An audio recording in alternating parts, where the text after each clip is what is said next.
Welcome to TantrumCon Studio D. I'm Kevin Delp. And I'm Melissa Delp. Today we're looking at Passing Through Petra from Renegade Game Studios.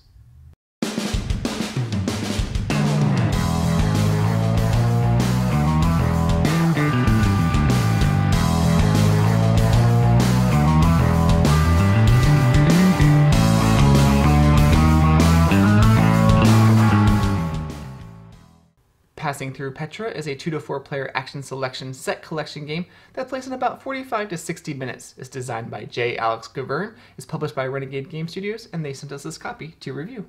You're playing as citizens of Petra who are trying to increase your settlements and reputation. You'll need to attract traders on passing caravans, and you'll need to make trades in your market. Whoever can spread their influence first wins. Let's look at the components.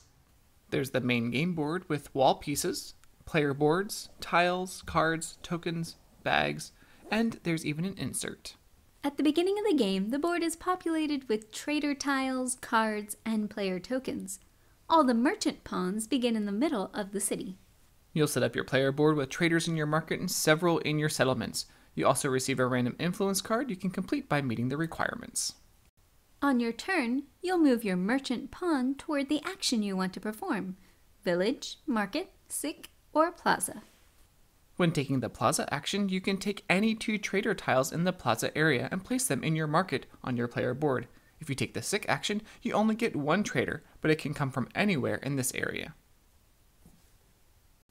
When you add the new traders to your market, you push the new tiles into the left side, which causes tiles to come out the right side. Those bump tiles get placed into your settlements.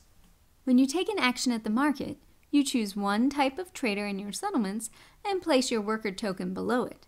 Then you can perform a trade between them and their indicated trading partner. You calculate the value of the trade by multiplying the number of trader tiles in the settlement, 2, by the number of tiles in your market for their trading partner, 3, so the value of the trade is 6. You discard the traders from the settlement you used by placing them back in the bag. Then you move your token in the matching market equal to the trade value, so 6 spaces on blue. If you pass the triangle, then you get a bonus and flip your token over. If you land or pass an open space, then you can place one of your influence cubes on it. But then you immediately flip your token back to the inactive side and can't place any more cubes till it activates again at the triangle. Each market has a different type of bonus: a permanent trader that never has to go back into the bag, a market extension for your player board, a gold trader that acts as any color in your market, a building tile that lets you get camels. Camel tokens let you move extra space at the markets. The green track works differently than the other markets. There are no spots to place influence cubes, but you can get camels and influence cards. Influence cards are another way of placing your influence cubes. You can place the cubes on your turn if you meet the requirement on the card, like if you have the same number of cubes on blue and red, or if you have a building on your orange settlement and have an orange permanent settler. The village is the final type of action. When you take it, you can remove all your workers from your player board, which is good because you can't take a market action with a trader that has a worker present. Then you can take a village card based on the number of workers you removed. The village card can give you immediate bonuses like gold trader or camels, a one-time use like the nomads that can serve as a certain trader type either for your market or settlements, and the permanent abilities like the farmer that let you discard influence cards for camel tokens. The game continues until one player places out their final influence cube, and then the game's immediately over and that player wins. Yeah, you have to be careful and watch what other people are doing and see how many cubes they have left. We've had several games where it was really close and the players were basically within 1 turn of winning. Yeah, the game starts off slow as players are trying to get the right traders, and they might have a cube or 2 out in the markets, but then all of a sudden one player could have a huge turn by going 20 or 25 places around one of the markets and drop off several cubes and maybe even complete one of the influence cards. There was one game where Kevin, he got an early lead and it looks like he was definitely going to win. He had several cubes out and we hardly had any, but then he kind of stalled in the middle, so I was able to pick up my game and actually ended up beating him. Yeah, the second half of the game I was struggling because I was looking for the red trader tiles and I couldn't get them because everyone else was going after them. I probably should have changed up my strategy.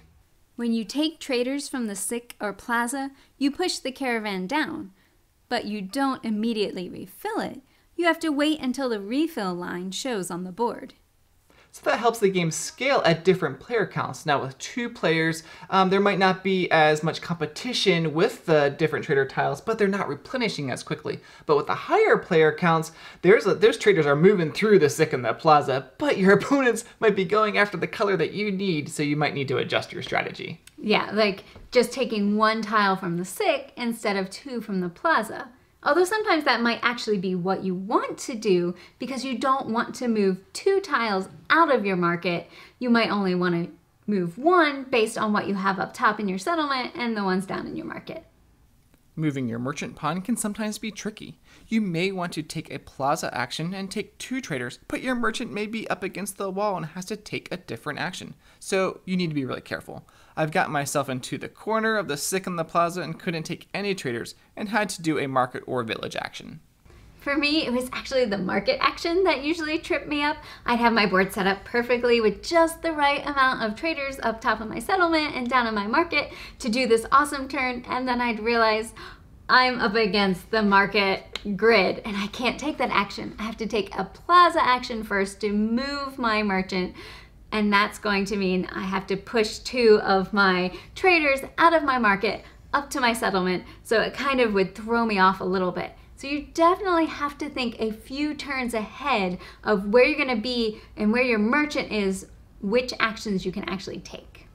The art and illustrations, and especially the board, transport you to Petra as you feel like you're part of that world. The table presence for the game is great as the caravan moves between the 2 walls of stone. The manufacturing is well done on the wall pieces with the stone-like patterns, and they fit on the board easily and don't move because of the holes they slide into. But one critique about the colors and graphic design are with the permanent trader tiles. They are so close in resemblance to the regular ones that many times other players, and even me, mistakenly threw them back into the bag after a market action. They do have a gray border and are colored a little darker, but I wish there was another way of differentiating them between the others. Maybe a different shape would have helped or something like that.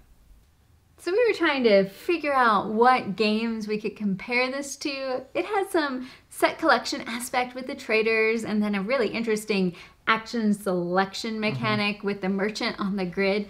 But it really is sort of a unique mixture of different elements, which is great, but can also have some negatives too. Some of the positives I think are the interesting decisions that you make, how you can kind of puzzle out, how do I even play this game? What am I doing? How do I make these things work? But that also means it's not so easy for players to just jump in and understand. It's not like, oh, it's a worker placement or a tile laying game. I have a frame of reference and know what I'm doing.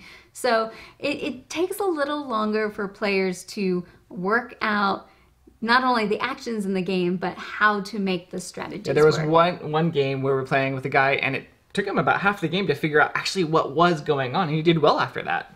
But I did really enjoy the game and figuring out how to get points and the best ways to get my influence tokens. I personally love the race to the finish type games. I mean, one of my personal favorites is Lewis and Clark. It's about getting those actions in the right order so that you can get hopefully the right stuff. So if this sounds like something you would enjoy, then check out Passing Through Petra from Renegade Game Studios and be sure to subscribe to Tantrum House.